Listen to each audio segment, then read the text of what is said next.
ஒரு காதல்.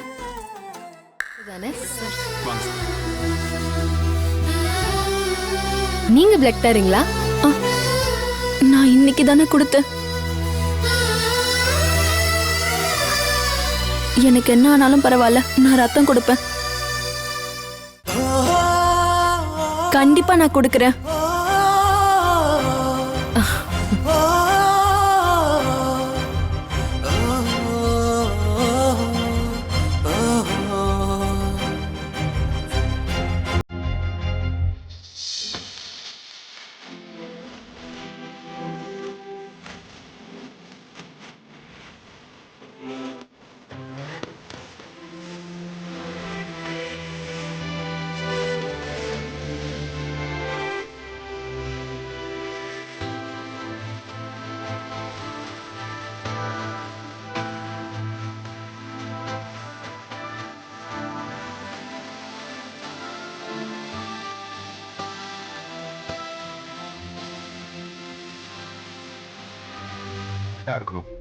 அதான் சின்னதா ஒரு ரவுண்ட்ஸ் போலான்னு வந்திருக்கேன். நீ வேணா போய் ரெஸ்ட் எடு. என்னாச்சுன்னு ஏன் எல்லாரும் இப்படி ஓடிக்கிட்டு இருக்கீங்க? தம்பி, நம்ம துளசி வீட்டுக்காரரை காட்டுக்குள்ள புலி அடிச்சிருச்சான். அதான் பார்க்க போய்கிட்டு இருக்கோம். அண்ணா, சீக்கிரம் வாங்க. என்னாச்சுன்னு போய் பார்க்கலாம். வா கையில். ஐயோ, என்னப்பா ஆச்சு? அது இப்படி அடிபட்டிருக்கு. என்னப்பா இவ்வளவு காயம்? தள்ளி போயா. அம்மா, குழந்தை கூட தள்ளி போமா. தள்ளி நில்ல. ஐயோ கடவுளே, என்னாச்சுன்னு தெரியலையே. எப்படி அடிச்சதுன்னு தெரியல. ஆயிப்போச்சு. எச்சு மூச்சு என்னாச்சுன்னு தெரியலையே.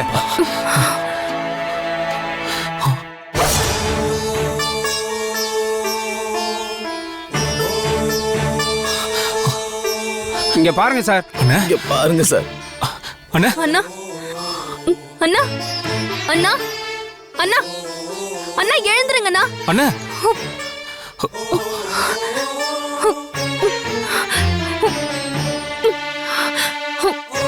என்ன சந்தேகம்? காஃபி நல்லா இருக்கா இல்லையாண்ணா? சார், இந்த சூழ்நிலையில நீங்க அடிக்கிற காமெடி ரசிக்கிற மாதிரி இல்ல. என் சந்தேகம் என்னன்னா, இந்த ஊருக்குள்ள புலி இருந்ததுக்கான இது வரைக்கும் எந்த ரெக்கார்டுமே இல்லையே சார். அப்படி இருக்கும்போது துளசி அக்கா வீட்டுக்காரர புலி அடிச்சு கொன்னுடுச்சுன்னு சொன்னா கொஞ்சம் நெருடலா இல்ல?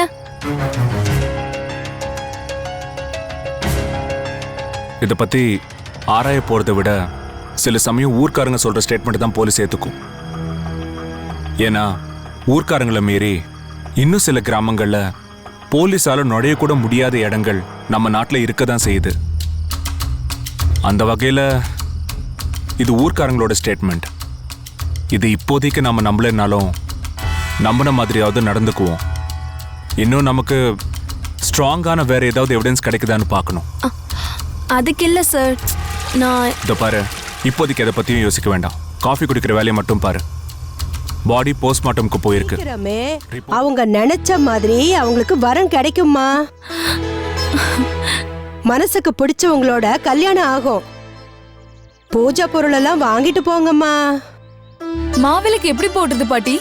பொதுவா எல்லாரும் வீட்ல இருந்தே மாவிளக்க கொண்டு வந்து இங்க ஏத்துவாங்க. சில பேரு எங்க கிட்ட இருந்து கடையில இருந்து வாங்கிட்டு போய் விளக்கு ஏத்துவாங்கம்மா. ஆனா கன்னி பொண்ணுங்க தான் மனசுக்கு பிடிச்சவனை நினைச்சு மாவிடிச்சு மாவிளக்கு ஏத்தினா அவங்க 2 பேருக்கும் அன்பு அதிகமாகுமா? அப்படின்னா மாவிளக்குக்கு தேவையான பொருள் எல்லாம் கொடுங்க பாட்டி. இதோ தரேம்மா, இந்தாங்கம்மா. நாங்க வரோம் பாட்டி. போயிட்டு வாங்க பாட்டி.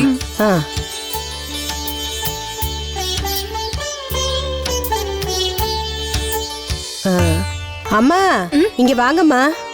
வா. என்ன பாட்டி?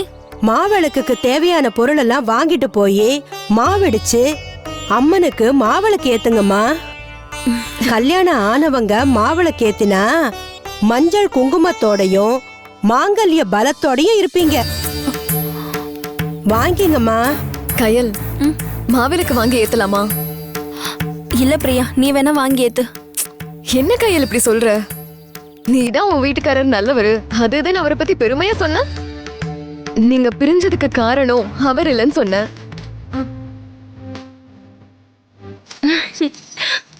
நல்லா இருக்கா சின்ன மாமா? சூப்பரா இருக்கு.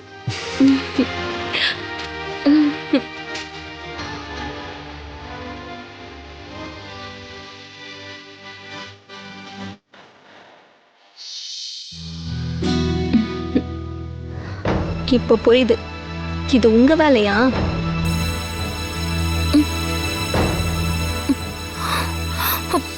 சூர்யா சார், என்ன கயல்? என்ன இது?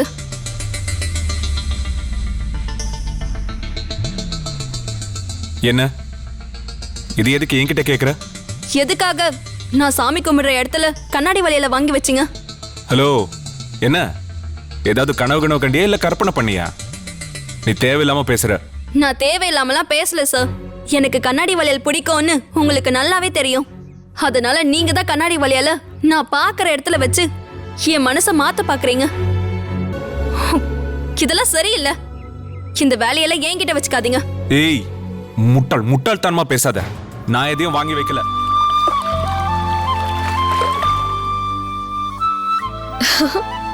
ஹே, நான் நினைச்சது வந்துருச்சு. ஆத்தா கிட்ட போய் வேண்டிக்கிறேன். சரி, நான் நினைச்ச மாதிரியே வந்துருச்சு. நான் போய் வேண்டிக்கிறேன். சரிடி.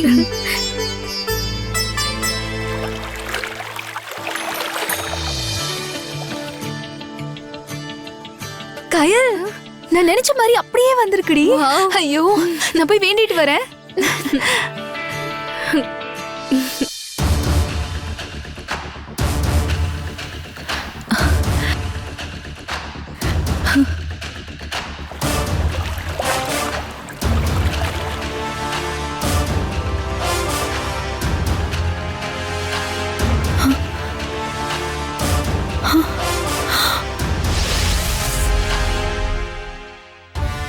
என்ன நிஷா, பேப்பர் எம்டியா இருக்கு?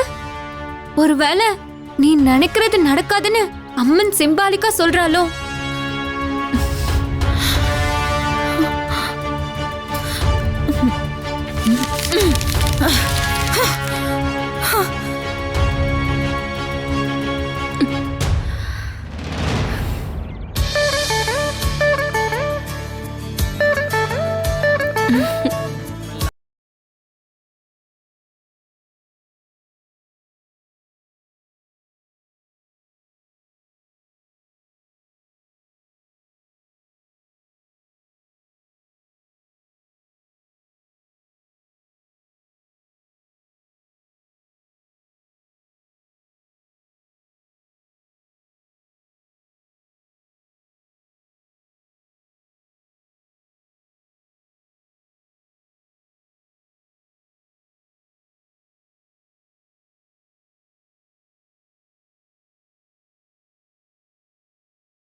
ஓம் சக்தி பராசக்தி உமையாடும் நாயகியே, அம்மா அம்பிகையே, அம்மா தாயே, எல்லாரையும் காப்பாத்துமா.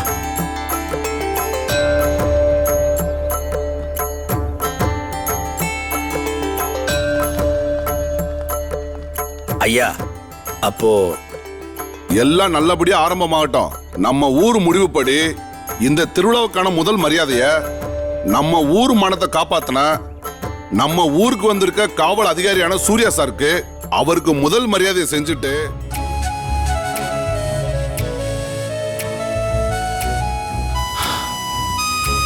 Okay, you can carry on.